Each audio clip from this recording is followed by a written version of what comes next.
Sud Radio, ça débat chez Expert, 9h-10h, Valérie Expert. Bonjour à toutes et à tous, une nouvelle semaine qui démarre sur Sud Radio. Merci d'être avec nous. Et pour débattre et commenter l'actualité aujourd'hui, Mickaël Darmon. Bonjour Mickaël, bonjour à tous. Politique chez i24 News. Bravo. Vous avez publié Les secrets d'un règne, pas celui de la reine, mais celui du président de la République, dans les coulisses d'un quinquennat de crise. C'est paru aux éditions Archipel. Alex Darmon, journaliste politique. Bonjour Valérie, bonjour à tous. Vous animez une chaîne de débat politique, Les Indécis, sur YouTube. Jean-Philippe Dugoin-Clément, vous êtes maire UDI de Mency. Bonjour. Et vous êtes vice-président de la région Île-de-France. Et Régis de Castelnau. Bonjour Régis. Bonjour Valérie. Votre box refonctionne ?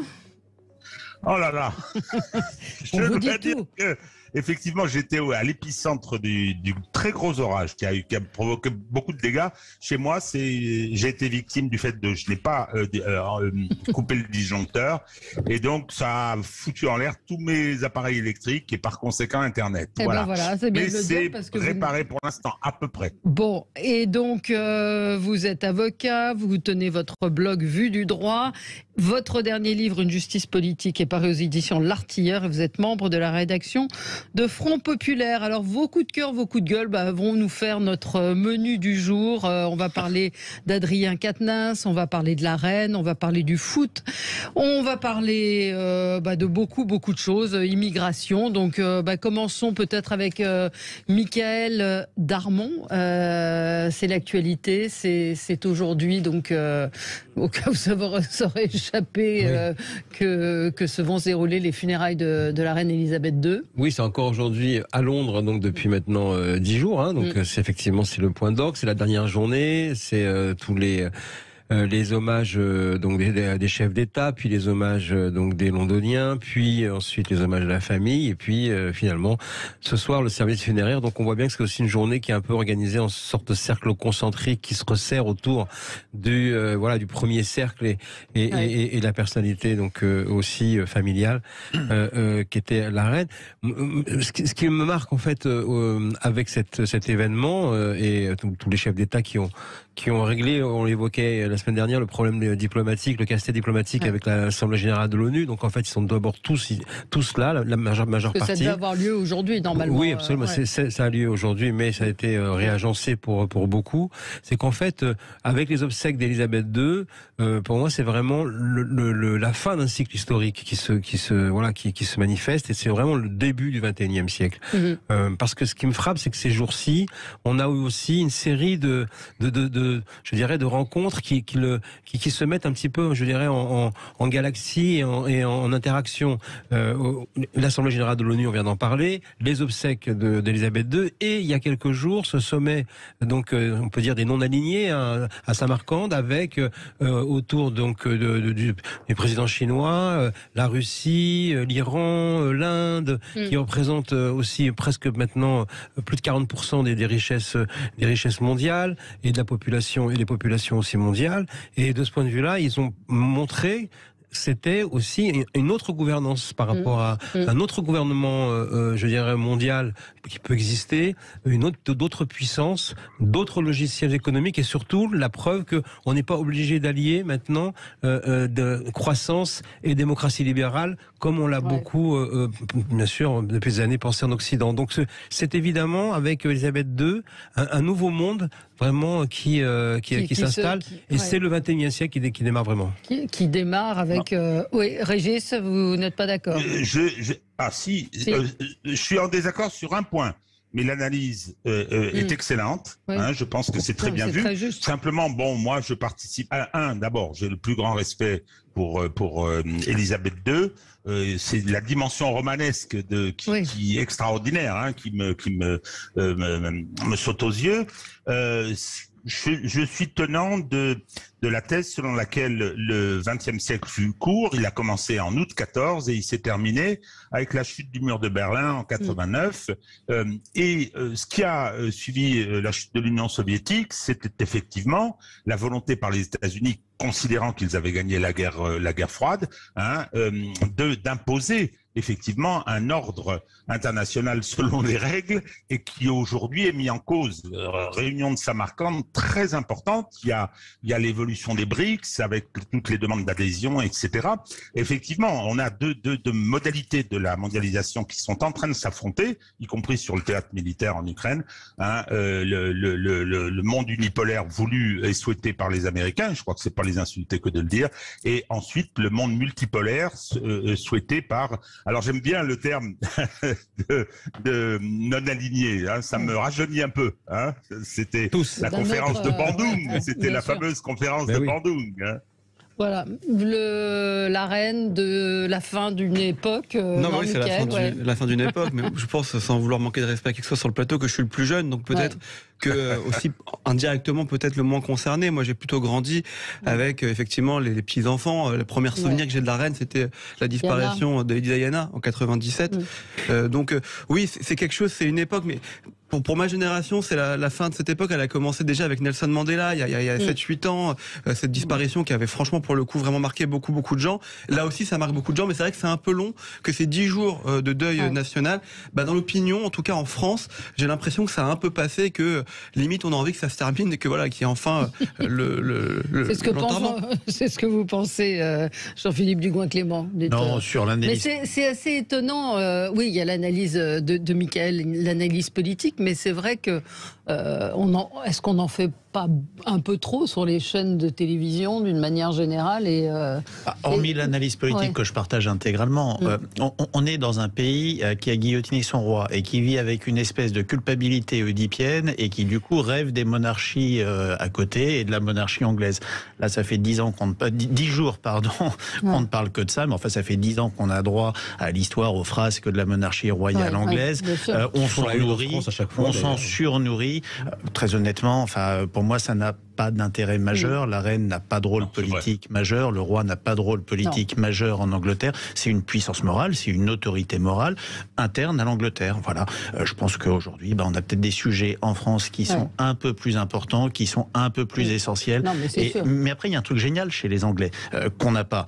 C'est que ils ont utilisé pendant 10 jours ce décès pour faire de l'Angleterre le centre du monde. On nous dit que ça risque de coûter, alors on parle de 10 milliards de livres. Ou 30 milliards de livres, mais peu importe, pendant 10 jours, c'est un focus colossal sur l'Angleterre. Quelles sont les retombées touristiques? Quelles sont les retombées en marketing dérivées derrière? Moi, je pense que c'est un coup absolument génial pour l'économie anglaise. Voilà. Alors, Valérie, je voudrais ajouter juste un mot. Moi, en fait, j'ai été protégé par leur âge, puisque je n'avais pas la télé pendant ces 10 jours. Donc, c'était effectivement assez confortable. Merci, je ne peux pas croire que vous soyez resté complètement coupé de... Et puis j'ajoute que c'est un peu du folklore. Effectivement, il y a cette dimension folklorique qui a été reconnue par notre cher président de la République, qui s'est affiché hier pour aller rendre hommage en basket et en lunettes noires, montrant le trait de caractère de Kéké tout à fait insupportable. Alors, pour être précis, je crois qu'il venait d'arriver à Londres et quand il est allé rendre hommage à la reine, ils se sont changés. Il avait un costume, une cravate.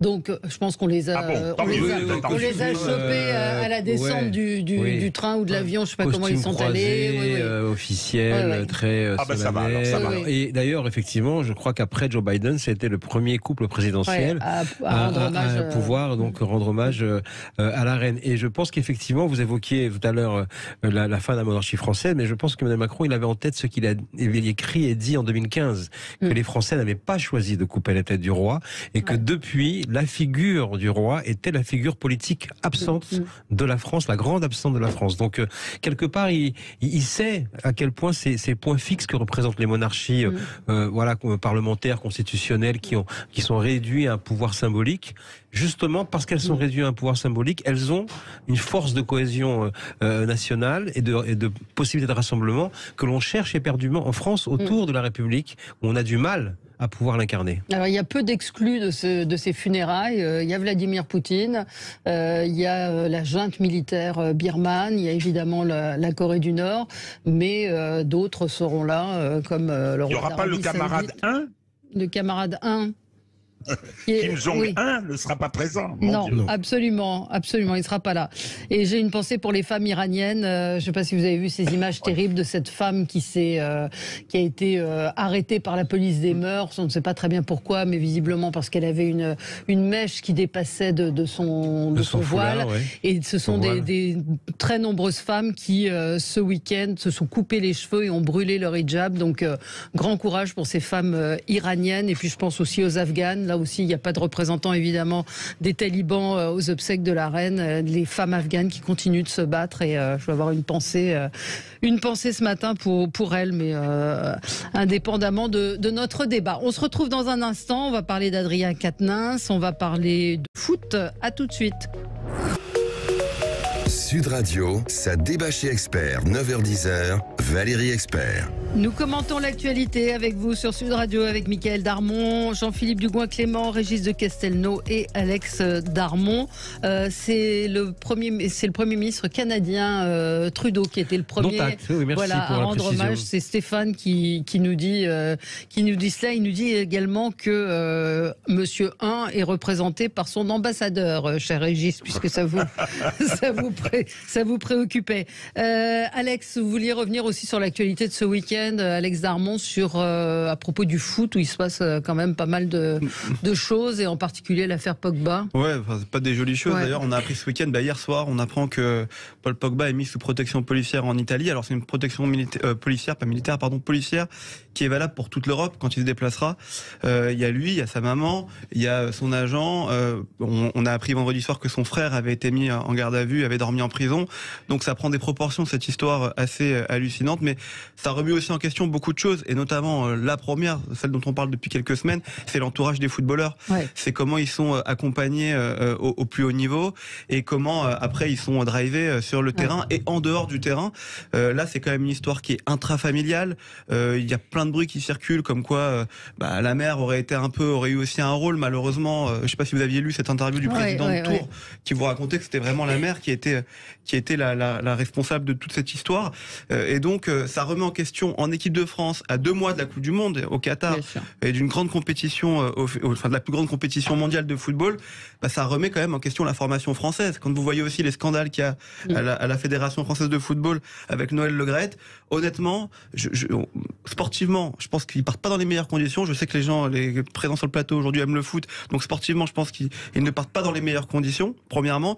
Et deuxièmement, je pense qu'il va falloir vraiment, à un moment donné, prendre à bras le corps l'histoire de la formation, l'histoire de l'accompagnement de ces jeunes footballeurs. On a l'impression qu'ils sont plus intéressés par le salaire qu'ils vont toucher que par les prouesses et les trophées qu'ils vont remporter sur le terrain. Voilà. J'ai discuté cet été avec un agent de joueurs qui racontait... qui expliquait que ce n'était que la partie immergée de l'iceberg des relations, et que c'était insupportable pour eux ou pour les présidents de club. Aussi, un président de club m'avait raconté les relations avec la famille qui arrive dans le bureau et qui demande à ce qu'on finance ci, ça, etc. Ce sont des choses qui doivent changer.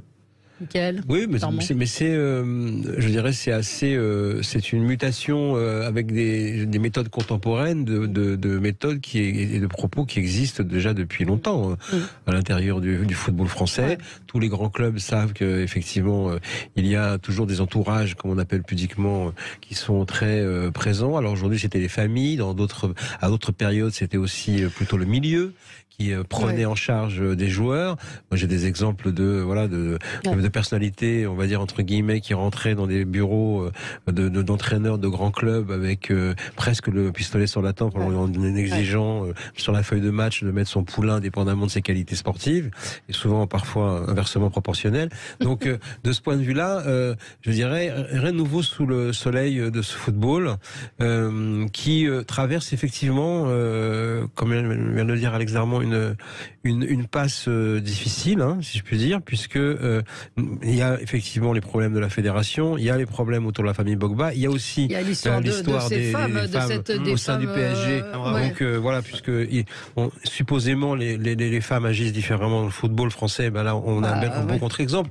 Donc on voit bien qu'il y a un problème avec ce sport tellement collectif, qui produit tellement d'individualisme par ses pratiquants, et ça, oui, il faut réfléchir à la façon dont ça peut s'encadrer, se juguler, mais je pense que ça prendra du temps parce que c'est aussi le produit d'un mode de fonctionnement plus global des sociétés, de l'éducation. Ça se tient. Hein. On a le football qu'on mérite. Je suis pas trop d'accord. Ah bon, tant mieux.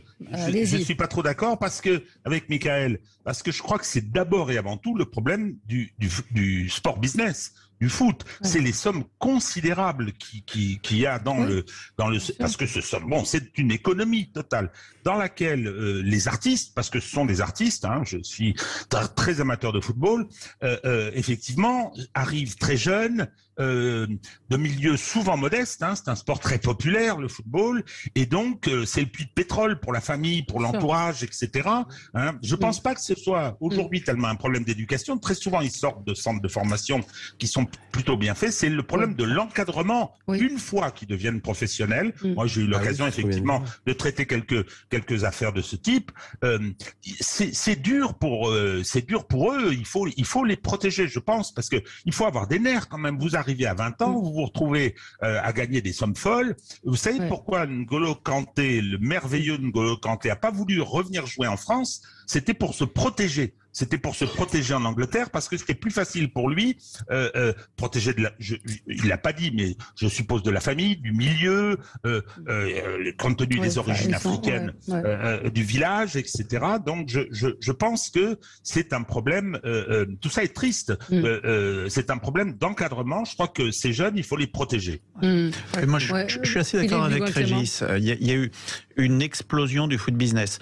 Il y a 30 ans, Tapi faisait venir Waddle à Marseille, c'était 40 millions de francs, on disait qu'il était fou. Aujourd'hui, on parle de transfert à 100, 120, 150 millions d'euros. C'est-à-dire on a multiplié par 10, 12, 15 les transferts, les salaires, et on est dans une usine Afrique. On est sur des joueurs qui, en général, démarrent à ne faire plus que ça, qui sont pris dans des centres de formation à 10, 12, 13 ans, qui sortent entre 16 à 20 ans professionnels, à gagner des salaires que aucun d'entre nous ne fera jamais ici, et gérer le fait d'être millionnaire, gérer le fait d'être une star à 18 ou à 20 ans, c'est compliqué. Il y a des entourages qui viennent se mettre dessus. Il y a un truc qui me fascine. Vous gagnez au loto demain. Eh bien, la Française des Jeux vous accompagne, vous avez un suivi, vous êtes accompagné par des psychologues, par des financiers qui essayent de vous accompagner pendant un an. Là, vous êtes sur des mômes qui arrivent à 20 ans, qui se retrouvent à signer un jackpot, à toucher un jackpot, et globalement, on les laisse se débrouiller avec un entourage qu'il y a. Alors je pense qu'il y a une responsabilité des clubs, il y a une responsabilité des formateurs, mais on n'a pas pris en compte l'évolution du tout fric dans le football. Le sport business, il existe. Je veux bien qu'on dise qu'il existe dans le football, mais c'est pas vrai. Quand vous voyez le film, formidable film récemment, La méthode Williams, où vous voyez combien touchent les filles Williams dans le tennis, elles sont encadrées par le papa, mais c'est des sommes aussi considérables. On parle de contrats à 30 millions de dollars pour une marque qui vient les accompagner. C'est tout aussi important qu'un joueur comme Paul Pogba était plus jeune. Elle avait 15 ans à l'époque. C'est vrai, mais sur le football, vous avez beaucoup plus de gens qui touchent beaucoup. Sur le tennis, c'est une beaucoup plus petite élite. Sur le football, c'est beaucoup plus large. Vous retrouvez y compris la présence du fric dans le football, y compris à petit niveau. Et le football aussi, ce que disait Régis, c'est le sport populaire par excellence. Et on retrouve toutes les difficultés qu'on peut avoir là-dessus. Oui, Michael. Tout ça m'amène une réflexion. Je pense qu'il est temps que Zidane arrive à la tête de cette équipe de France. Je vais vous expliquer pourquoi. Parce que lui, il avec sa famille, il a été l'exemple d'une famille d'extraction populaire sur laquelle beaucoup d'argent est arrivé, et il n'y a jamais eu de problème. En tout cas, pas de problème. Donc c'est le contre-exemple, et ça veut dire ça veut dire que c'était, moi à l'époque, j'étais correspondant à Marseille pour France 2, donc j'ai eu l'occasion d'approcher parfois donc là le clan et la famille Zidane, très structuré, très organisé, très conscient effectivement de ce qui leur arrivait, et se protégeant, communiquant extrêmement peu, et étant dans des fonctionnements parfaitement normaux.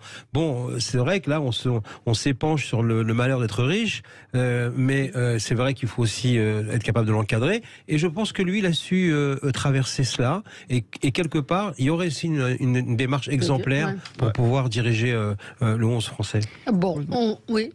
Non, mais complètement d'accord. Même on voit avec ses enfants, l'éducation qu'ils leur donnent. Ils veulent faire du foot, ils font du foot, mais ils se bagarrent comme les autres joueurs. Donc oui, moi je suis pour Zidane à la tête de l'équipe de France. Bon, écoutez, à suivre, et Platini à la tête de la Fédération française de foot, à suivre.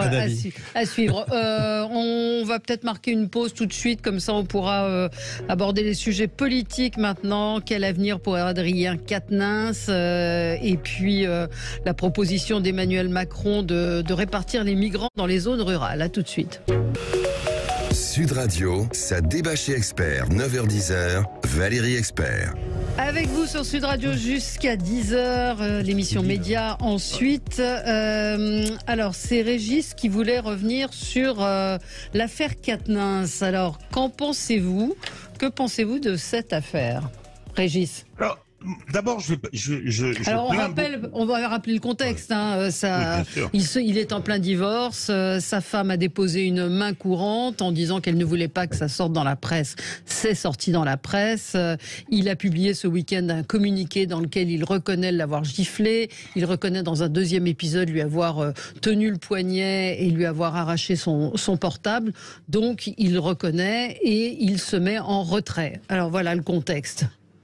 Alors, je ne vais pas accabler Quatennens, il a des problèmes personnels, des problèmes de couple, etc. Moi, je l'aime bien, dans toute la galerie de portraits de LFI. Mais ce que je constate là, c'est qu'on est confronté aux contradictions de LFI qui... et la question des violences faites aux femmes est une question tout à fait essentielle, mais qui est chez eux instrumentalisée. Et dès lors que ce groupe, ces dirigeants, etc., c'est un groupe comme les autres, et je crois qu'on se l'est déjà dit, Valérie, que tous les milieux sont concernés par ces problématiques de violences faites aux femmes là. Donc, et moi, ce que je relève, c'est le traitement par le groupe LFI qui passe son temps à instrumentaliser, à faire des cartons sur les uns, sur les autres, etc., à accueillir à l'Assemblée par des huées les députés qui ne leur conviennent pas ou à qui ils ont des reproches à faire.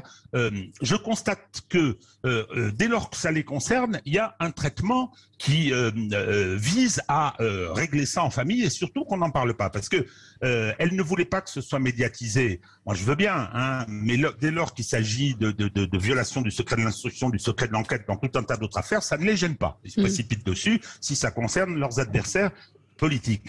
Et là, qu'est-ce qu'on fait? Eh ben, d'abord, on fait de la diffusion, médiatique. Mais c'est les médias qui décident de ceux qui vont diffuser de la diffusion médiatique. C'est la liberté de la presse, ça s'appelle. Le crime des crimes. Et on verrouille et on essaye de bétonner en ayant effectivement, probablement parce que ça a été concerté, faut être sérieux, on lui demande de faire des déclarations assez gênantes quand même sur sa vie privée, et après on dit il a avoué, c'est magnifique, c'est quasiment de la béatification. Je conclus en rappelant que dans l'affaire Tahabouaf, comment il va Tahabouaf quand Madame Autain est venue nous dire j'ai eu des confidences des femmes, des dénonciations extraordinairement violentes, je n'avais jamais entendu ça. On a d'abord dit qu'il se retirait de la candidature parce qu'il y avait trop de racisme. Ensuite, après avoir menti comme des arracheurs de dents, on a dit il faut c'est bien pour cette raison. Et depuis il ne s'est plus rien passé. Le procureur n'a pas bougé. Les plaignantes, parce que c'était des plaignantes à l'époque, qui dénonçaient ces faits, on les a fait taire. Je trouve tout ça d'une hypocrisie assez extraordinaire.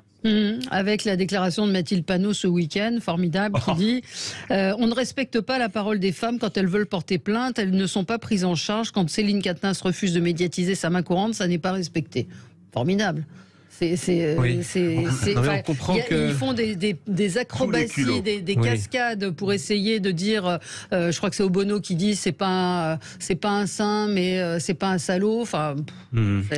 Non, on comprend effectivement que ça les a beaucoup préoccupés, et c'est peut-être la raison pour laquelle du côté de la France Insoumise et des élus femmes de la France Insoumise, surtout, on n'a pas eu le temps effectivement de manifester le soutien aux femmes iraniennes, où on a peut-être oublié de soutenir les femmes talibanes qui elles sont vraiment soumises à la véritable dictature.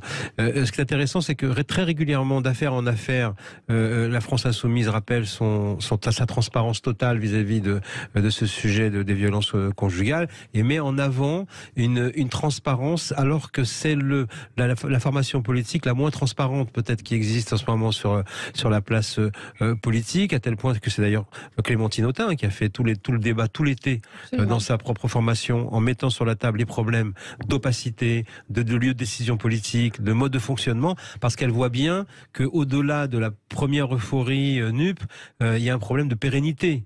Et que de toute façon, avec l'usure et l'usage du pouvoir, très vite, les électeurs de la gauche vont demander à la NUP finalement en quoi elle change leur vie, en quoi elle arrive vraiment à faire bouger les choses. Donc voilà, ce sont ces affaires-là qui mettent aussi le doigt sur les profondes contradictions de cette formation politique, et qui a aussi passé beaucoup de temps à gérer l'atterrissage et la sortie de route hier de Jean-Luc Mélenchon, qui dans son premier tweet n'a eu aucun mot pour Céline Katnas, qui est quand même la première concernée. Oui, et qui parle de malveillance policière.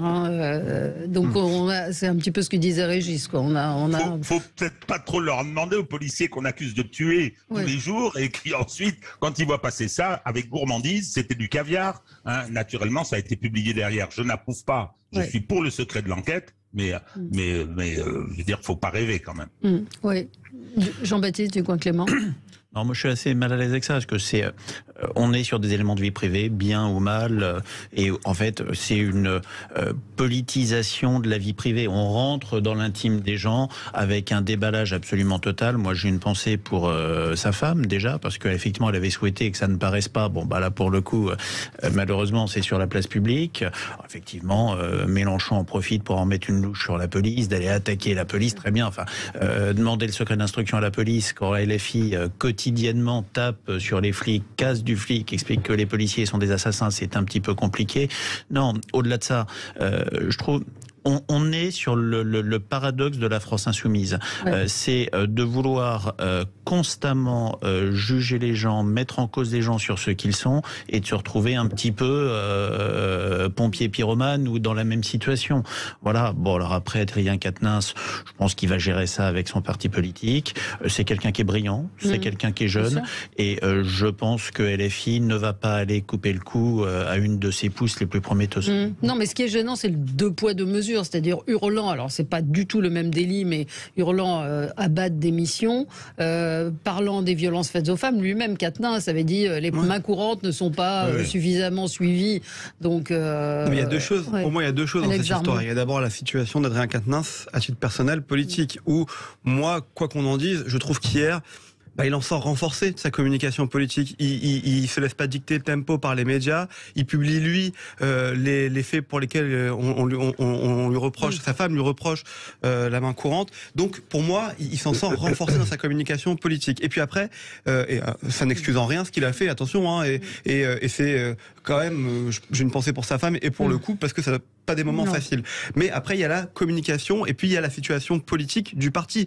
Ils commencent à avoir un sérieux problème avec ces questions d'égalité femmes-hommes à la France Insoumise. Et il va falloir qu'ils se posent vraiment la question de savoir ce qui se passe, parce que quand vous parlez avec des responsables à la France Insoumise, même chez les jeunes, c'est pas les seuls. Là, on parle de Taha Bouaf, on sait pas ce qu'il lui est reproché, donc on parle de lui. On a parlé ensuite d'Éric Coquerel, et on a étouffé l'affaire. On n'en parle plus depuis quelques semaines. Maintenant, on parle d'Adrien Quatennens. Ce sont quand même des figures qui sont importantes à la France Insoumise. Et je peux vous le dire, ce n'est pas les seuls aujourd'hui au sein même du parti. Donc ils en ont fait un argument de campagne. Ils se sont dit pendant la présidentielle avec Jean-Luc Mélenchon, on est les seuls à s'en occuper, on va mettre les moyens sur la table comme c'est fait en Espagne ou ailleurs. Et là on se rend compte finalement que ils sont quand même au milieu de la machine, et vraiment au milieu, et que beaucoup de responsables politiques, la France insoumise, ne savent pas traiter la question. Oui. Le problème, c'est pas, je réponds à Stéphane, un auditeur, le problème, c'est pas la police. Il dit après, comment vous voulez avoir du respect pour les flics? La police est devenue une corporation politique. Ça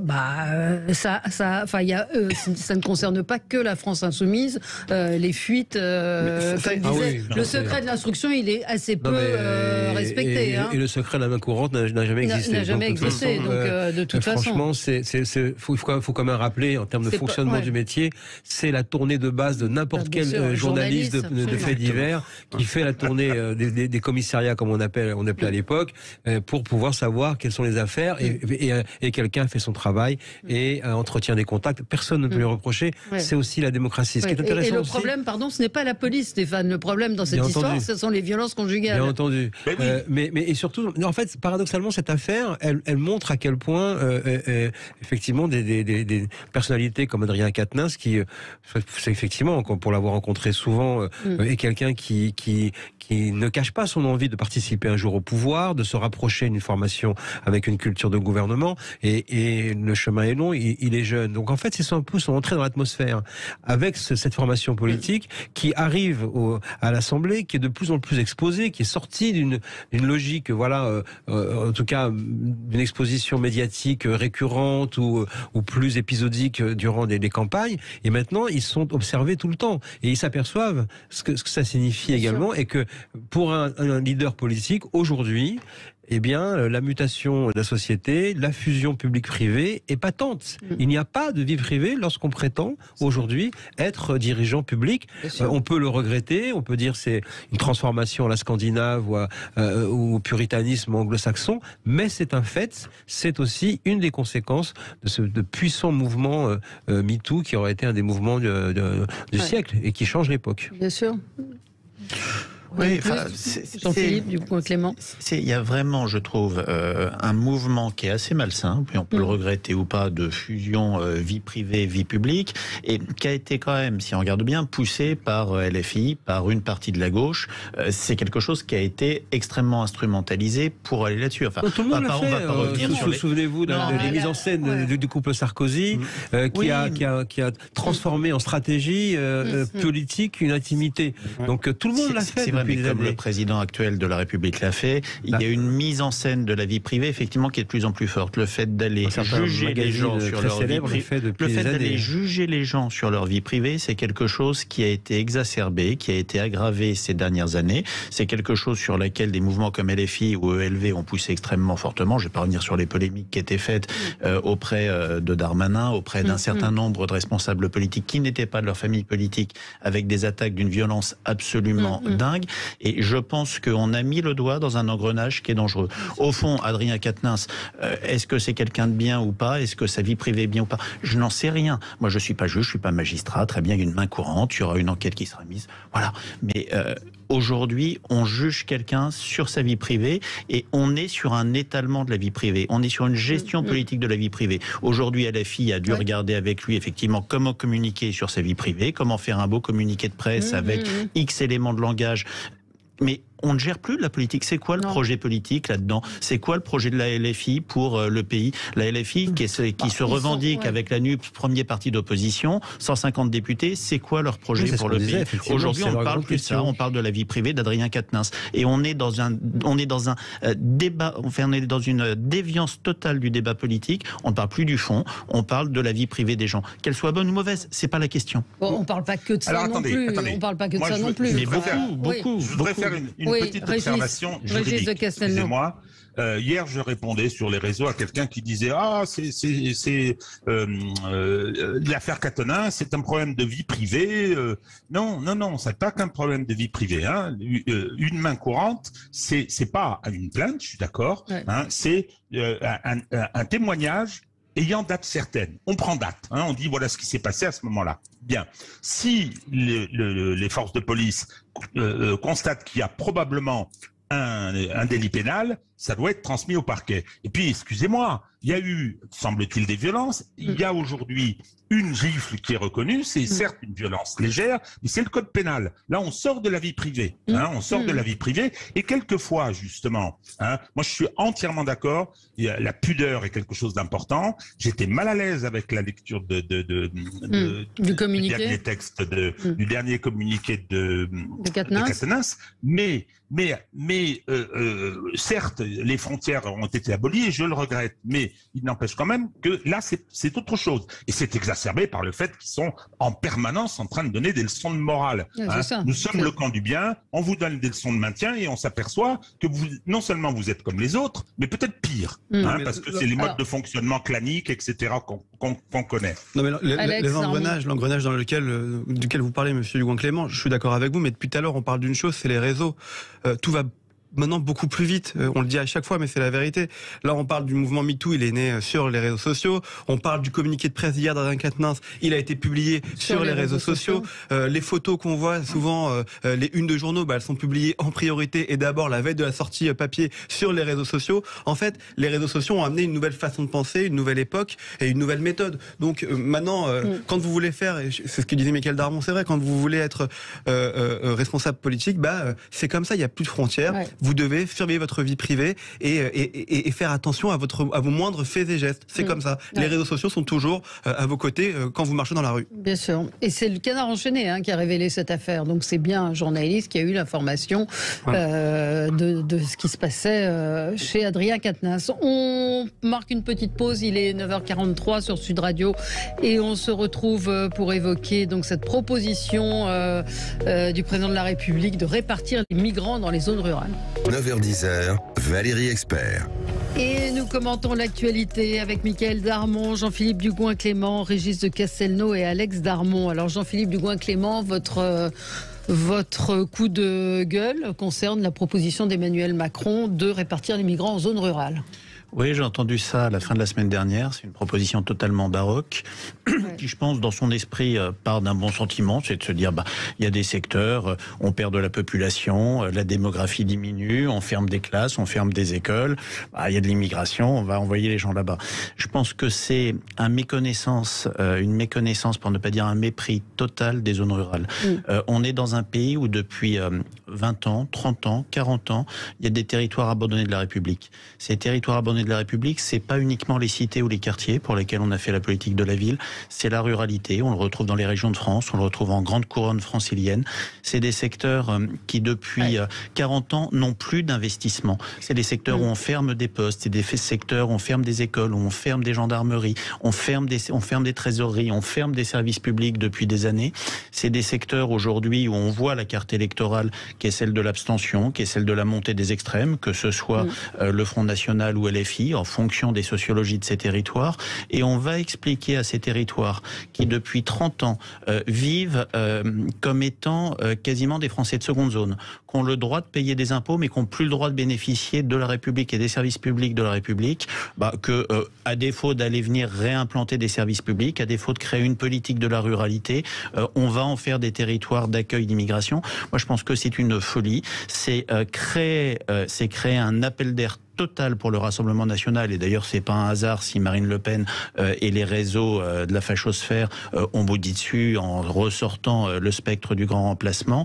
Vous savez, on est dans des territoires, on a fait des écoles à 12 enfants par classe dans les ZEP. Quand vous êtes en zone rurale, vous êtes à 35 en RPI, et vous n'avez pas de remplacement quand votre enseignant n'est plus là. C'est la réalité de ce qu'on a créé dans les zones rurales depuis 30 ans, et on va dire aujourd'hui, on va résoudre vos problèmes, pas en vous mettant des enseignants, mais en faisant de l'accueil d'immigration. Je pense que c'est une folie furieuse. Oui. Pourquoi comment vous comprenez Michaël Darmon, cette proposition du président de la République qui semble un peu effectivement déconnectée de la réalité, parce que c'est déjà le cas. Je vois qu'il y a pas mal de migrants afghans qui sont envoyés un petit peu partout en France et qui se retrouvent complètement paumés parce qu'on leur propose, parce qu'il n'y a pas de travail. Pourquoi cette proposition ? Parce que je pense qu'il essaye de poursuivre plutôt Emmanuel Macron sa propre cohérence. et il a un souci, c'est d'arriver à dessiner, de créer une empreinte pour son deuxième et dernier mandat. Moi, ce qui me frappe, c'est que cette mesure, elle vient quelques jours après avoir annoncé qu'il ferait Urbi et Orbi et peut-être contre tous la réforme des retraites au pas de charge, qui est une réforme qui est demandée par la droite et qui quelque part va embêter ou cornériser un peu du côté de LR parce que c'est quand même une réforme demandée régulièrement chaque année par la droite. Et puis quelques jours plus tard, il va devant les préfets et puis il dit cette fois-ci il faut réformer l'asile. Ce sont des mots qui interpellent immédiatement aussi à gauche. Donc en fait, il continue à tenter de dessiner son propre chemin indépendamment après des réalités, parce que tous les spécialistes de l'immigration, que je ne suis pas forcément, expliquent les incohérences, les contradictions, les paradoxes. Tout ça, c'est vrai. Mais quand je regarde un peu la mécanique politique qu'il met en place, pour moi, c'est assez frappant et c'est accompagné, je dirais aussi d'une espèce de virulence, on va dire, dans les expressions et dans les, vous savez, ces formules à l'emporte-pièce qui aiment bien récupérer. Voilà, donc c'était lorsqu'on l'a rencontré avec l'association de la presse présidentielle la semaine dernière, c'était l'affaire des yachts, résultat, c'est la tête à Toto, ça donne rien, j'en ai marre qu'on conjugue au conditionnel passé. Et dans les préfets, il dit c'est absurde. Oui, donc il a des mots forts parce que il cherche sa manière de remonter sur le cheval, de lancer son quinquennat. En fait, il est encore en train de chercher qu'est-ce qu'il va faire de ce deuxième et dernier mandat, sachant que sous peine d'inventaire, il n'y a pas encore de musée en construction, ni de pyramide en construction. Et également des réformes qui marquent et qui feront avant-après, parce que il est à la recherche de la manière dont dans ce qu'on appellera bientôt la décennie Macron, aura marqué et changé la France. Quelle trace dans l'histoire. Non mais Alex Darmon. L'analyse est très juste. Je pense qu'il fait un coup de com' aussi. Voilà, il essaie de s'inscrire dans l'histoire, essayer de trouver des réformes sociétales, mais j'entends ce que dit Monsieur Dugouin-Clément, et vous êtes sans doute beaucoup plus compétent que moi, parce que vous êtes sur le terrain, que vous êtes maire, et que vous vous rendez compte de ce que veulent vos administrés. Mais moi, cette histoire de peupler les zones rurales avec l'immigration, c'est pas la première fois que je l'entends. Non, mais c'est Bernard Cazeneuve l'avait. Même avant Bernard Cazeneuve, Jean-Pierre Raffarin. Jean-Pierre Raffarin, qui était quelqu'un de droite à la base. L'antériorité d'une connerie ne fait pas une vertu. Je suis d'accord, mais ce que je veux vous dire, c'est que même les gens et puis même on peut remonter à Valéry Giscard d'Estaing, parce que Valéry Giscard d'Estaing, lors de son premier mandat, pareil, avait appelé à l'humanité les Français pour accueillir quelques immigrés dans des zones rurales. Je dis pas que c'est des bonnes idées, mais vous vous rendez bien compte que c'est un marronnier qui revient tous les 3 ans, où effectivement il faut qu'on sorte. Sauf que là la situation est compliquée. Donc lui c'est sous couvert d'humanité. On accueille très mal les migrants. Je l'engage à prendre la rue de Rivoli à Paris, de voir les tentes qui sont un petit peu partout, aller au nord de Paris. Non mais là on parle des zones rurales. Non mais je suis d'accord, on parle des zones rurales. Donc, quand il parle d'accueil, il parle de l'asile en l'occurrence, de ceux qui demandent l'asile. C'est une proposition, vous l'avez dit, avec l'euthanasie, ça revient tout le temps sur la table et on sait pertinemment que jamais ça rencontrera une adhésion, jamais, parce que ça a déjà été essayé, ça a été essayé au Sénat, ça a été essayé à l'Assemblée nationale, ça a été essayé, je l'ai dit à l'époque, quand Valéry Giscard d'Estaing avait essayé de lancer l'idée. Donc, en fait, comme le dit Michaël Darmon, il cherche à s'inscrire dans son nouveau quinquennat, à essayer de trouver des idées, et il est un peu bloqué aujourd'hui, et donc, à quelques semaines du Salon des maires, il essaye de lancer une bouteille à la mer pour voir s'il peut être accompagné par les maires. En l'occurrence, ça n'a pas l'air d'être le cas. Mais là, par exemple, on refuse l'asile à un des traducteurs afghans qui a aidé un certain nombre de Français, de journalistes, etc. Et on lui refuse l'asile. Donc, on ne comprend pas vraiment la cohérence. Régis de Castelnau. Oui, je voudrais... je pense que c'est une déclaration de communication. Il n'y a pas de portée directement politique, sauf, et Michaël a raison, à essayer de trouver son positionnement par rapport à une réelle difficulté qu'il a quand même. La France est en crise politique. Il n'a pas de majorité à l'Assemblée nationale. Il a des oppositions, ce qui est assez important. Moi, je ne sais pas où tout ça va aller, mais c'est très difficile aujourd'hui de le prévoir. Est-ce que cette Assemblée ira au bout? De quelle nature seront les affrontements? En tout cas, il a une grosse difficulté pour mettre en œuvre les réformes dont il parle, et je pense vis-à-vis de l'Europe, parce que quoi qu'il en coûte, les versements sont assujettis, sont conditionnels, les versements par l'Europe sont conditionnels et seront liés à la réalisation de réformes. Simplement sur le fond, pour disqualifier la proposition. C'est vrai qu'on peut imaginer étaler sur le territoire national, etc. Mais on est dans une situation aujourd'hui qui est un peu nouvelle quand même, hein, avec le flux depuis quelques années, avec les centres-villes, des villes moyennes, je ne parle même pas des grandes villes, qui sont aujourd'hui totalement frappées par la délinquance et l'insécurité. Et puis les études le démontrent, on a un vrai problème avec un refus de la population. Alors, moi, je suis assez d'accord concernant l'absurdité de la proposition. Il y a quelqu'un qui l'a souligné, c'est le pauvre Perico Légas qui est venu dire c'est une idée formidable, on va leur donner un lopin de terre et on en fera des paysans. Ce qui montre effectivement l'expérience de notre cher Parisien, de ce qu'est aujourd'hui la ruralité. Donc, on va installer des Afghans sur des lopins de terre pour qu'ils les cultivent. Et puis, ce qui est la réalité de ces réfugiés, pour certains d'entre eux qui sont médecins, qui sont des ingénieurs, enfin qui ont des vrais métiers. Qui n'ont pas envie forcément de se retrouver à cultiver de la terre. Oui, et paradoxalement, un des marronniers dans notre métier à ce sujet, c'est de montrer que quand les expériences sont tentées, elles fonctionnent. Vous avez dans la Creuse, Creuse par exemple, alors c'est souvent montré, mais là aussi c'est vrai que c'est au fond, voilà, parce que c'est exemplaire, voilà, à titre de module. Il y a eu des moyens pour pouvoir donc accueillir, encadrer. Il y a cet aspect également, cette dimension de la pratique de la langue, qui n'est pas un critère pour obtenir l'asile, à la différence dans d'autres pays où peut-être faut-il aussi y réfléchir, hein, la capacité de maîtriser la langue. Mais dans cette région, par exemple, ça a fonctionné et eh bien les habitants considèrent que ça a été un apport pour la région qui a fait revivre une région désertique. Donc à la fois, tout le monde tombe sur cette annonce et peut-être parfois pour de bonnes raisons, mais quand on observe là où ça s'est passé, les résultats sont pas aussi cataclysmiques qu'on veut bien les envisager. Oui, non, mais ça peut fonctionner. Non, mais ça a existé auparavant avec l'immigration polonaise. Juste une chose, je parlais du Salon des maires. C'est important quand même de se dire qu'il a un agenda politique à respecter, le président de la République. Ce Salon des maires, il est très important pour lui. On voit cette proposition qui est faite aujourd'hui. On voit dans le même temps qu'il parle de revenir sur le cumul des mandats pour les maires. Pareil, les maires de petites villes, de moins de 20 000 habitants. C'est ce que dit Carl Olive ce matin, il était sur ça va être proposé au Conseil politique de Renaissance pour pouvoir l'amener ensuite au Parlement. Il est dans un calendrier politique où il veut s'adresser aux élus locaux. On sait qu'ils ont un vrai problème d'ancrage local LREM, et donc par conséquent il leur parle, il essaie de voir ce qui peut marcher pour eux. Jean-Philippe Dugoin-Clément, cumul des mandats, vous pensez qu'il faudrait revenir La suppression du cumul des mandats a été une faute, une erreur totale de la part du président Hollande. Ça a été une mesure poujadiste, démagogique, anti-parlementaire. De toute façon, il y a trop d'élus, ils nous coûtent trop cher, ils servent à rien, on va réduire le nombre, on va taper dessus. Quand vous dites ça, en général, ça passe assez bien. La réalité, c'est qu'on a affaibli les collectivités, on a affaibli les parlementaires de l'autre côté, on a aujourd'hui beaucoup de parlementaires qui sont totalement hors sol et qui sont totalement esclaves de leur parti politique parce qu'ils n'ont plus d'indépendance, ils n'ont plus d'ancrage local. C'est-à-dire que le jour où votre parti vous dit vous votez ou on vous renouvelle pas l'investiture, y compris si vous pensez que c'est une erreur, vous votez ou vous déposez pas d'amendement, je pense qu'il faut avoir le courage de revenir dessus. Après, le non-cumul des mandats, ça ne veut pas dire que c'est une liberté totale, ça peut être encadré, quelle taille de structure, mais sans être sur une anarchie totale, il faut redonner un peu de liberté aux gens là-dessus et il faut donner la possibilité tout simplement aux élus, aux responsables politiques de pouvoir faire de la politique. Sinon, on aura des élus qui ne serviront à rien, on continuera à taper dessus parce qu'ils ne servent à rien. C'est un moyen pour Renaissance de s'ancrer enfin localement. C'est pas non plus anodin que cette proposition parte d'un proche d'Emmanuel Macron et certainement envoyé en éclaireur, en éclaireur pour installer cette idée parce que c'est la seule manière d'ancrer, c'est ce que pensent les macronistes,